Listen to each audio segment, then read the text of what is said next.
Karena menurut gue memang anchor itu ya apa namanya, produk yang dibawa adalah produk-produk jurnalistik gitu. Showbiz itu kan ya tambahan lah istilahnya ya.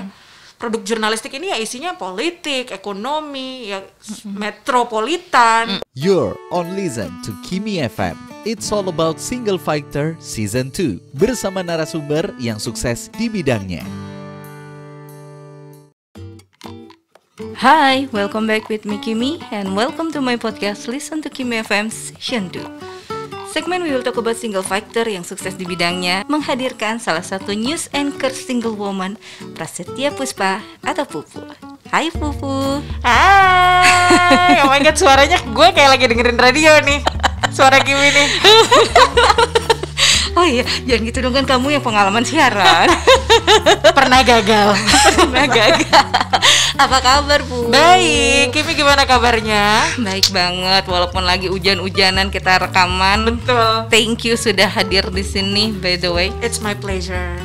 Terus lagi sibuk kayaknya di TV-TV itu ya, di TV-TV itu dua TV itu selalu ada Prasetya Puspa atau Pupu gitu kan. Sekarang tuh di CNN. Jadi halo, saya harus sapa semua dulu ya. Halo teman-teman Listen to Kimi FM, saya Prasetya Puspa, saya news anchor di CNN Indonesia. Jadi belakangan nih sibuknya sebetulnya siaran program malam, namanya Redaksi Malam. Jadi sebelumnya pegang program Connected, tapi sekarang kayaknya cuma ya segmen aja. Jadi in charge-nya lebih banyak di Redaksi Malam ini, dan Redaksi Malam ini tayangnya di CNN Indonesia dan Trans 7. Jadi mungkin wajah saya akan lebih familiar ya. Iya, makanya kan saya sangat terhormat bisa hadir seorang Pupu yang bisa dibilang news anchor lagi naik daun nih, masih Amin. masih fresh, usianya juga masih muda gitu kan. Dan kalau boleh tahu Pu, sebenarnya news anchor ini memang dari dulu yang kamu impikan atau memang gimana sih by the way? Jadi news anchor itu adalah mimpi waktu zaman SD. Serius? Sumpah, ini lucu banget ya. Kok jadi pengen sih anak SD jadi news anchor? Sumpah. Jadi waktu SD tuh ikut lomba broadcast, kayak presenting tapi in English gitu. Terus sok-sok belajar dan waktu itu ngikutinnya Desi Anwar. Oh iya. Terus akhirnya gak tahu kenapa ya, ini kayak dreams come true. Tiba-tiba gue tuh satu kantor sama Desi Anwar. Iya sekarang ya. Kayak oh my god. Jadi ya udah mimpi aja setinggi-tingginya zaman-zaman kecil kayaknya deh. Kalau gue bisa encourage teman-teman yang masih muda, lo mimpi-mimpi aja deh. Gak ada yang tahu nanti kedepannya kayak apa gitu. Oke, jadi memang sebenarnya ini cita-cita atau impiannya Pupu gitu kan. Nah untuk menuju impian itu dari SD sampai sekarang kan ibaratnya nggak sebentar ya SD. Berapa tahun Bu sampai akhirnya bisa dibilang terwujud nih, dan gimana sih perjalanan awal karirnya? Sebenarnya menuju news anchor ini banyak banget gagalnya Kimi. Tuh biasa banyak banget gagalnya. Banyak gagalnya tuh dimulai dari gagal yang gimana dulu? Jadi dulu tuh awal memang passionnya di broadcasting. Tapi awal-awal tuh waktu itu maunya kayaknya di radio. Ngelihat teman-teman di radio kok kayaknya fun banget kerjanya. Walaupun kerja tapi nggak ngerasa kerja gitu.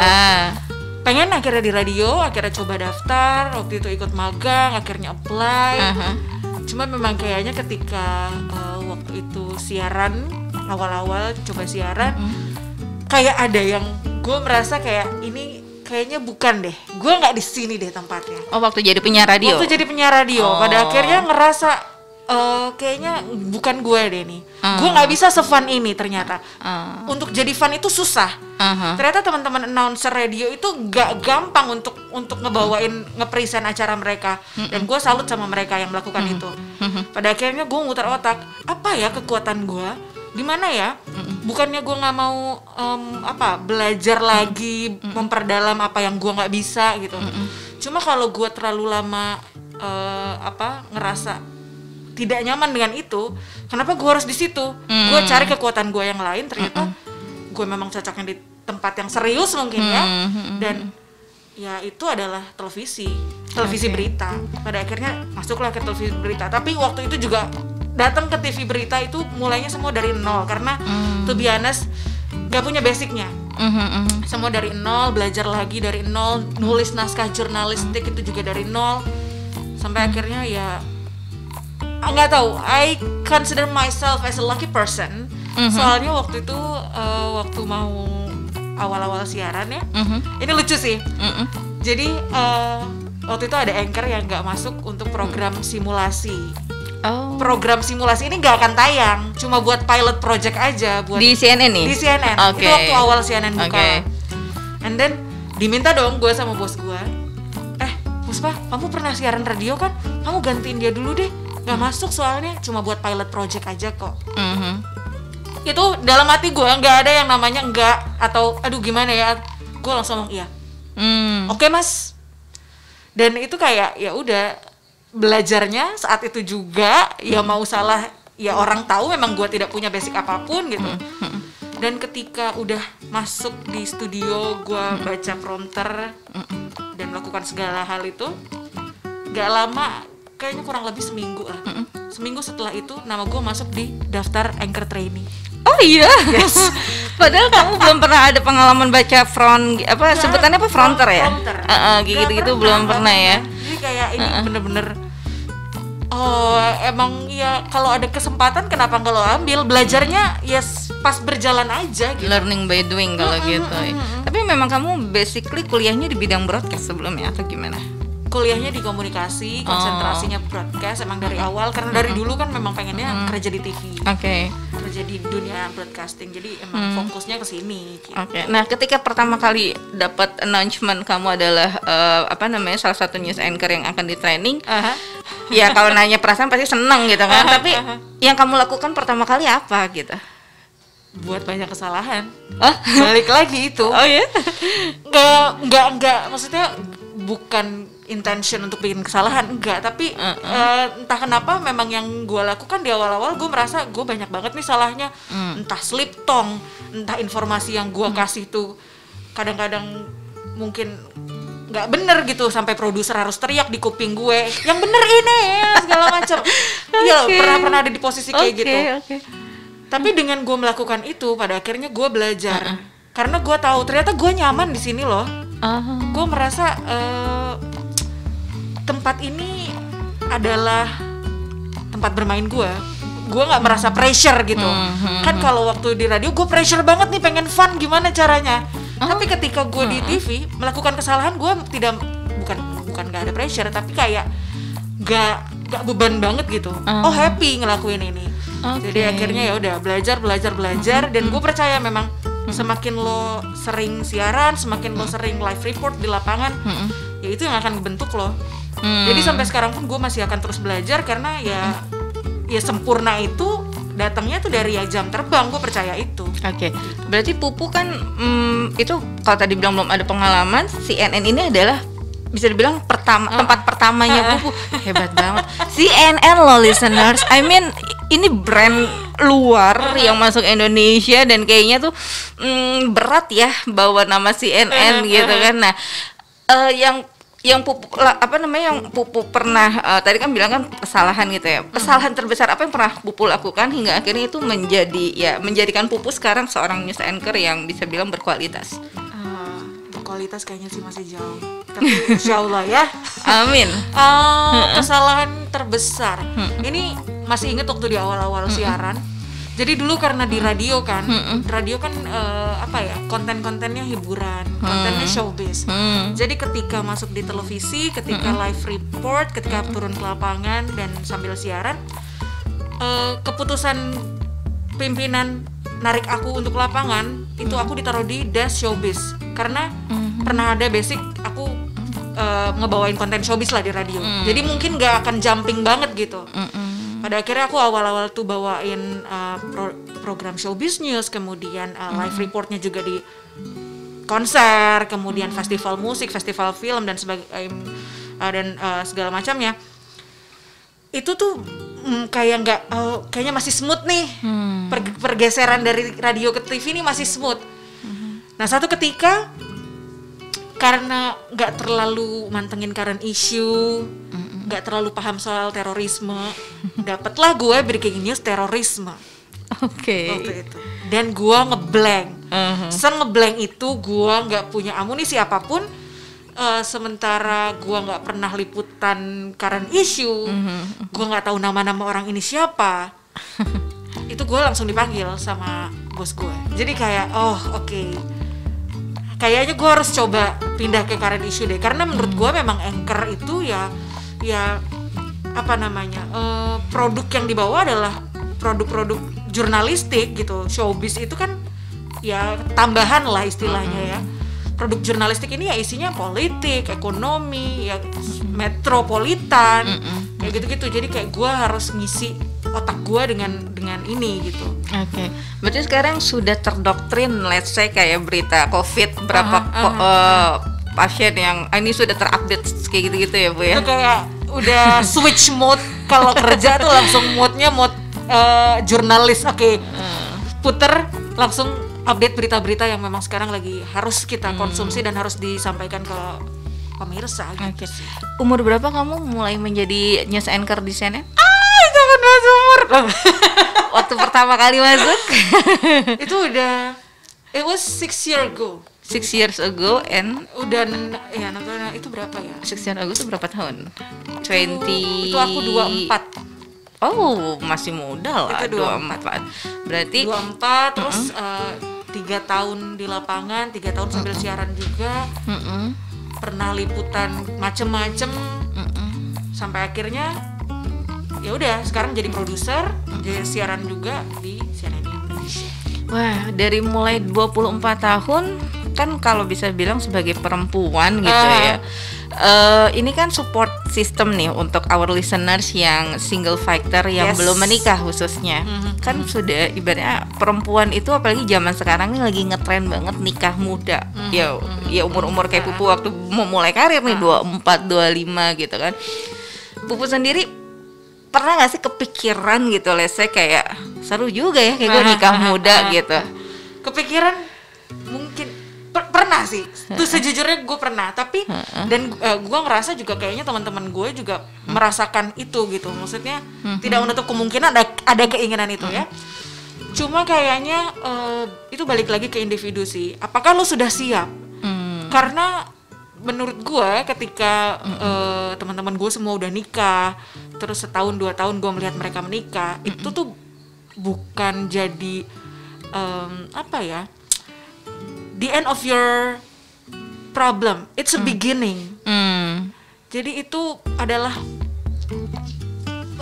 harus banyak-banyak belajar, harus siap mental. Jadi akhirnya gue kembalikan ke diri gue sendiri ketika melihat teman-teman, ketika melihat orang lain, even to social media. Apakah lo sudah siap dengan apa yang nanti akan dihadapi ketika lo sudah menikah dengan orang lain gitu. Walaupun misalnya waktu itu gue punya pacar gitu dan gue yakin banget nih orang akan baik banget deh, akan punya hubungan yang baik buat gue ke depannya. Tapi kan itu pacaran gitu, akan berbeda dengan pernikahan. Jadi kayak gue sampai sekarang sih ya sejujurnya masih belum menemukan. Tapi pada akhirnya gue tidak bergantung dengan gue belum nemu nih, gue harus nemu, ayo. Tapi nggak gitu. Jadi kayak ya nggak ngerti, mungkin kayak ngerasa jadi terdoktrin di alam bawah sadar gitu. Ya udah tingkatin kualitas diri lo aja dulu. Kalau misalnya memang lo sudah mumpuni, sudah siap, yang datang tuh ada kok gitu. Nah kalau menurut Pupu as a woman, single woman khususnya, berarti kan kalau tadi kamu bilang usia 24 aja baru mulai di CNN 6 years ago, so now you already 30, right? Apa sih sebetulnya definisi untuk seorang perempuan yang memang dia lebih bisa menemukan jati dirinya as a woman dan bisa kelihatan bahwa wanita ini sukses gitu? Gue percaya entah kenapa perempuan itu bisa jadi a great leader. A great leader? Gue percaya itu karena kemampuan kita untuk ngelakuin banyak hal dalam satu waktu itu bisa banget. Jadi apa namanya? Ketika lo sadar sama kemampuan diri lo, ketika lo sadar dengan banyak hal yang lo bisa, lo akan melakukan lebih dari apa yang lo tahu. Gitu sih. Jadi ya buat gue jadi perempuan itu apa ya, susah-susah gampang sih ya sebetulnya ya. Terlalu mungkin berat dengan tuntutan society, berat dengan tuntutan sosial media. Tapi pada akhirnya itu tuh balik lagi ke lo. Gimana caranya lo menghandle kemampuan di diri lo untuk bisa lebih berkembang daripada apa yang orang bilang gitu sih. Nah, ngomongin tentang apa yang orang bilang, kembali lagi nih Bu, ini kan untuk menjadi support system. Misalkan di sekitarnya dia tuh ada kayak ngomong, lu belum nikah gitu. Kan banyak dia yang ngomong gitu. Gitu kan. Ini bisa jadi yang sedang mendengarkan juga di posisinya nih, nyokap bokap udah nanya nih kapan nikah, apalagi saudara kumpul keluarga gitu kan. Hal yang paling baik untuk menjawab pertanyaan itu seperti apa Bu enaknya? Gimana aja gak sih? Gue tuh awal-awal mungkin gue bercandain ya, iya besok tante. Atau kalau lagi ngumpul keluarga ya, iya tante bulan depan kayaknya, kalau nggak Sabtu Minggu gitu. Kayak gitu bercandain. Tapi lama-lama ya, semakin dibercandain mereka akan semakin push kita, akan semakin nyerang kita. Apalagi kalau misalnya tahu nggak punya pacar gitu kan. Kayak loh, bukannya kemarin sama si ini? Enggak tante, udah enggak sekarang. Oh, ya udah cari pacar dong biar cepet nikah. Biar ada yang bantuin gini-gini, nggak nyusahin orang tua dan segala macam. Dan orang itu nggak tahu gimana journey kita. Bener. Jadi sekarang tuh gue lebih diem sih. Gue lebih senyum sama mereka. Dan gue nggak mau komentar apapun. Karena kalau gue komentar, orang akan lebih nimpalin komentar itu. Bola salju. Jadinya akan makin gede dan akan gak tahu. Lo sayang sama diri lo sendiri deh. Kalau misalnya lo akan nimpalin, terus orang itu akan nimpalin balik, itu jadinya kan sakit kayak kita ya. Maksudnya kayak agak mungkin quote unquote nyerang mental kita. Jadi gue lebih baik save myself dengan tidak ngomong, dengan tidak berkomentar daripada harus dengerin omongan orang gitu. Karena gue udah I'm enough with those kind of pertanyaan, terus kayak nasihat dan segala macam. Ya nggak sih, jadi kayak udah deh, gue mau tutup kuping dan gue melakukan apa yang menurut gue bikin gue bahagia gitu. Karena belum tentu, balik lagi, gue menikah belum tentu gue bahagia. Dan I don't know, bahagia tuh banyak tuh datangnya dari mana aja. Gitu. Jadi kalau kamu sekarang posisinya lagi ditekan dengan omongan kapan nikah, ikutin aja tuh kata Pupu, diemin dulu aja gitu. Diemin aja. Nanti mereka juga capek kok.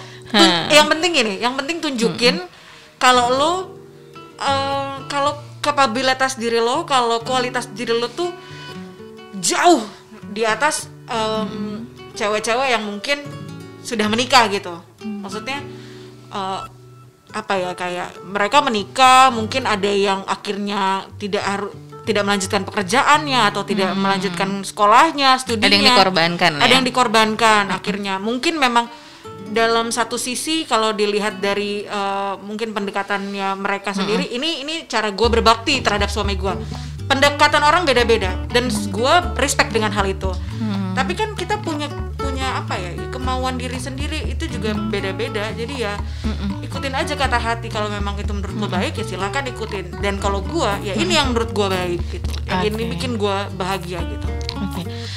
Anyway, as a single woman kan kamu nih sebenarnya punya karir yang lagi bagus ya gitu, tapi satu sisi tadi sebelum rekaman juga kamu bilang gue baru putus nih, katakanlah gagal lagi dalam percintaan gitu. Kegap deh. Maksud gue, pernah nggak kamu kayak compare diri kamu nih, sebenarnya gue di karir oke, tapi kenapa di percintaan gue kurang oke ya gitu? Gue pernah ada di posisi itu sejujurnya. Pada akhirnya banyak banyak hal yang memang belum saatnya kok. Gue yakin mungkin nanti ke depannya gue akan menikah gitu. Tapi memang ini kan bukan kompetisi. Iya. Ini bukan kompetisi, balik lagi. Jadi kayak ya buat apa gue harus kejar-kejaran sama waktu, sementara ternyata gue merasa ya gue aja masih ngerasa gue gagal, gue sedih, gue desperate. Mana kan padahal harusnya nggak gitu. Harusnya gue menerima dengan ikhlas. Berarti kan dari situ aja udah kelihatan mental gue belum siap nih gitu.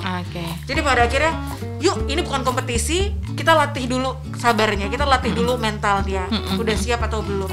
Ketika memang waktunya sudah siap, ya pasti gue yakin banget akan dipertemukan dengan orang yang tepat. Tuh catatan penting. Jadi ya udah jalanin aja dulu. Ini yang bukan sedang kompetisi saya. Iya, yang sedang kamu jalanin hari ini. Terus Bu, kalau boleh tahu, balik lagi nih ke news anchor gitu. kamu ada nggak influence news anchor dari luar atau mungkin dalam negeri yang akhirnya menjadikan kamu sosok news anchor seperti saat ini? Dari luar tuh ada namanya Christy Lustau. Siapa Dia itu? CNN juga. CNN.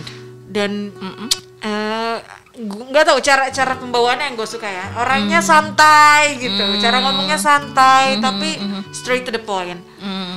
Kalau dari Indonesia banyak banget sih, ya udah pasti yang tadi gue sebut ya, Desi Anwar karena dari awal aja dari SD udah favoritnya dia. Dan semakin kesini gue pada akhirnya bukan memfavoritkan, apa ya, gue suka loh dengan teman-teman yang gue lihat di sosial media, teman-teman news anchor dari TV lain. Oh ternyata cara mereka kerja tuh lucu juga ya, bagus juga ya kayak gitu-gitu. Dan melihat kehidupan mereka di balik layar dari sosial media ternyata fun juga gitu.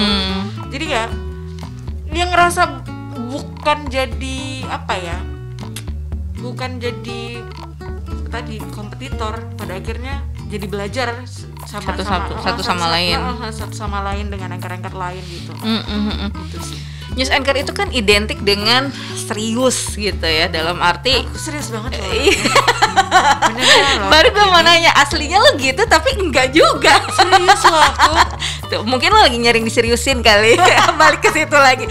Nah, kembali lagi, apakah image-nya CNN juga seperti itu? Kayaknya kalau gue lihat di compare dengan TV berita di TV lain, memang jujur aja honestly gue memang lagi seneng banget nonton CNN karena nggak banyak iklan pertama.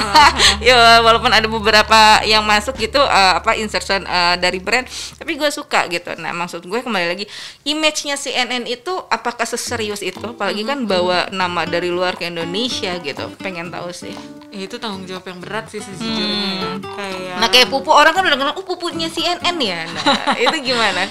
itu tuh biasa berat karena di kantor pun gue dan teman-teman yang lain tuh punya kayak prosedur. Jadi ada satu divisi yang memang supervise kita, bukan hanya anchor tapi semua jurnalis di CNN untuk bisa bersikap profesional di dunia nyata maupun di sosial media. Jadi kita tuh kayak nggak boleh posting personal life? Bukan personal life, mungkin nggak boleh posting yang kayak apa ya? As simple as nggak usah nunjukin pakai bikini gitu. Maksudnya itu kan kita budaya timur, kita masih menunjukkan kesopanan walaupun memang itu kembali ke pribadi kan masing-masing. Cuma untuk image kali ya, untuk tidak membuat asumsi di masyarakat negatif. Kan. Jadi ya just ya profesional aja di sosial media, tunjukin kalau memang lo ini bawa brand CNN dan pada akhirnya orang tahu CNN ini kayak gini nih gitu. Jadi maksudnya di sini brand CNN juga menerapkan kualitas yang baik untuk para news anchor atau orang-orang di dalamnya gitu ya Bu ya. Wah, 6 tahun loh bisa bertahan, itu kan bisa dibilang pressure banget. Kok Pupu bisa menjalani itu semua? Apakah memang kamu orang yang suka di pressure atau suka ditekan? 6 tahun, ini juga nggak kerasa loh 6 tahun. Itu loh, makanya berasanya kayak emang ternyata dunianya di sini karena udah 6 tahun pun nggak berasa kan jadi CNN. Waktu itu tuh bahkan tahun 2019 aku sempat dapat penghargaan juga dari CNN. Jadi sudah merasa diapresiasi, merasa gue bisa nih kerja di TV berita nih gitu loh. Pada akhirnya jadi pembuktian bahwa ternyata fokus di karir itu nggak selalu bikin capek loh gitu. Ternyata ini happy loh, dikasih penghargaan, dapat apresiasi dari perusahaan. Dan buat gue itu ya mungkin agak sedikit melupakan hal-hal yang kayak tadi urusan-urusan harus nikah umur sekian dan segala macam kayak gitu-gitu sih. Oke, jadi intinya memang banyak bisa dibilang belajarnya lah dari CNN ini gitu kan. Banyak banget. Kamu berapa bersaudara Bu? Berdua. Ini anak pertama saya. Oh, kamu anak pertama. Yes. Nah, sebagai kakak berarti berapa tahun jaraknya sama adiknya? Jauh banget. Jadi ya gue tuh sama perempuan juga, bedanya 12 sampai 13 tahun gitu. Oh iya? Oke. Nah, apalagi kan cewek sama cewek nih, biasanya sister to sister tuh ada kedekatan tersendiri gitu. kamu misalnya kamu nih bergerak atau berada di bidang yang serius lah di dunia berita sebagai news anchor. Ketika kamu ingin berkomunikasi dengan adik kamu, khususnya kan sekarang lagi suasananya lagi begini, apakah kamu akan sebagai seorang kakak menjadi sosok pribadi yang serius juga, atau ya udah apa adanya aja gitu? Kalau di rumah apa adanya gitu, ya udah ajak makan gitu misalnya, ya teriak aja gitu di rumah kayak nggak ada etika, makan yuk gitu. Cuma ya nggak tahu, mungkin ada di satu sisi ketika kalau lagi makan sama keluarga atau lagi ngobrol kayak merasa udah yang paling tua gitu kali ya, jadi kebawa nih agak-agak serius kalau ngambil keputusan apapun gitu, misalnya mau renov rumah atau mau beli mobil gitu, jadi ikut andil padahal yang bayar juga bukan gua sih gitu, cuma kayak merasa decision maker ya.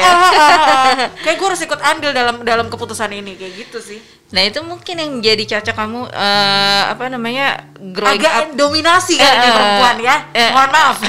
Bukan hanya mendominasi tapi lebih cocok ke karir kamu juga kan. News anchor itu kan memang harus kita pegang kendali dengan apa yang kita lakukan kan. Kayak kamu bilang kan, kalau kita tidak menguasai materinya, kayak awal-awal kamu bilang teroris itu, kamu malah jadi bumerang, bahkan dipanggil bos kamu.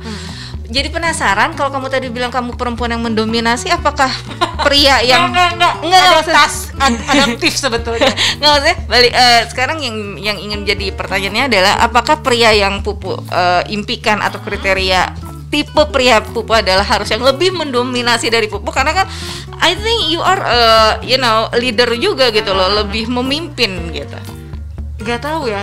Gak tau kalau Kimi gimana. Kalau gue tuh tiap di misalnya hubungan satu kemudian selesai, itu kayak standarnya agak level up gitu.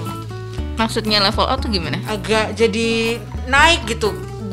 Gue ternyata gagal nih dengan yang kriteria seperti ini. Gue harus coba kriteria yang lebih tinggi gitu. Gak lebih tinggi sih, maksudnya lebih baik lah daripada yang sebelumnya gitu. Apa tadi? Cowok dominasi ya? Ya harus kriterisnya harus lebih mendominasi dari Pupu, karena kan Pupu kan bisa dibilang nggak lebih dominasi power. sih, lebih bisa adaptasi dengan tipeku yang pada akhirnya begitu. Aku akhirnya saklek sama, ya kalau mau pacaran sama gue, kalau mau deket sama gue, ya gue nggak bisa begini karena gue sudah punya masa lalu seperti itu gitu loh. Jadi dia lebih bisa adaptasi sih, lebih bisa mengerti, karena kalau udah umur segini juga ya, nggak perlu kayak apa sih ngejelasin apa ABCD, ya udah belajar aja. Growing together. Ya bukan ABG lagi yang kamu sukanya apa ini apa. Aduh. Berarti kalau tadi kamu bilang moving on atau harus punya level out tersendiri, kamu say no to mantan dong. Kalau mantan itu lebih baik gimana? Berubah mungkin? Ini nyambungnya ke sana. Jadi ke mantan ya. Tapi ya siapa tahu kan mantannya Pupu lagi dengerin, terus ngomongin gue nggak ya gitu. Kamu udah bukan tipe aku lagi, sayang. Listen. Please listen to this. Apa ya? Mantan kayak nggak tahu, nggak ada sih. Sekarang malah kalau sama mantan jadinya temen sekarang. Oh ya, jadinya bisa berteman sama bisa mantan. Banget. Sebisa itu jadi teman sama mantan. Karena jadi apa ya? Jadi nggak ngerti, jadi asik ya, gitu loh. Kalau pacaran kan kayak punya respect. Gue adore nih sama nih orang gitu ya. Nah kalau sama temen tuh kayak udah jadi kayak gitu. Jadi biasa aja. Oke. Gitu. Kamu apa sih zodiaknya? Pisces? Enggak. Cancer. Kayak apa? Soalnya kalau dilihat kan memang ceria, tapi Libra. Libra. Jadi kan banyak pertimbangan. Gitu pantesan. Oke, berarti memang tuh yang lagi dengerin Pupu zodiaknya Libra, masih single. Loh kok jadi ajang jodoh gini? Harus pintar. Ya, harus pintar pokoknya. Tuh, harus pintar gitu. Karena gue kayak kalau ngeliat orang cowok pintar gitu, agak-agak nggak nerd banget sih. Tapi ya pintar, terus pendiam gitu, kayak gue cool. Misterius sekali laki-laki ini. Rasanya aku ingin kenal. Gitu. Jadi ntar besok kalau ketemu Pupu sok-sok misterius aja. Jangan banyak ngomong. Tapi emang gimana ya namanya, mungkin sekarang lagi dengerin perempuan juga kebanyakan sukanya cowok-cowok yang cool misterius sih dibandingin yang banyak ngomong. Ya I don't know ya, bawel kali. Iya, that's my type juga sih. Iya, Our kan? type ya, yang doyan ngomong, Iya. harus lawan kita harus yang lebih kalem. Kalau sama-sama ngomong kayaknya apaan sih nih, berisik banget. Aduh, nggak bisa deh kalau tiba-tiba berdebat gitu kan. Tapi emang itu biasa. Yang penting dia bisa komunikasinya baik sih, karena kunci hubungan kan adalah komunikasi. Jujur ya, semakin gue tua, semakin gue kesini pacaran tuh gue udah nggak pernah kode-kode. Gue tuh kalau gue marah gue bilang, saya marah sama kamu. Kalau gue ngambek gue bilang kenapa. Kalau gue mau ini gue bilang. Jadi nggak pernah ada kode-kode, ada apa segala macam, nggak pernah. Emang clear. Ya sekarang komunikasi aja, karena udah tua, gue udah nggak mau kayak gitu, dan gue nggak mau lo kayak gitu ke gue gitu. Udah lewat juga masa-masanya. Udah lewat. Oke, kembali lagi Bu, ini kan menjadi support system to our listeners. Pupu, we will talk about single fighter yang sukses di bidangnya. Bisa dibilang salah satu news anchor yang sukses masuk CNN Indonesia. Nggak gampang loh. Nggak gampang. Tadi juga kamu sudah dengerin ya bahwa Pupu mengalami banyak kegagalan di awal dan akhirnya sekarang bisa menjadi salah satu news anchor yang dipertimbangkan, malah punya nama nih 2 station TV pula gitu kan.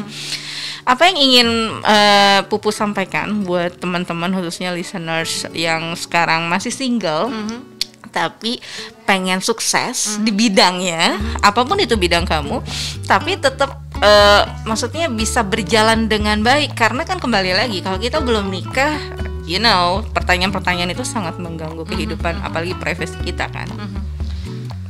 Pesan dari gue, focus to yourself, choose yourself over society. Jadi kembangin apa yang memang lo merasa harus dikembangkan, cari passion lo di mana. Jangan gantungkan happiness itu sama orang lain, sama sesuatu, karena orang lain dan sesuatu itu bisa hilang. Karir gua pun sebenarnya bisa hilang gitu ya.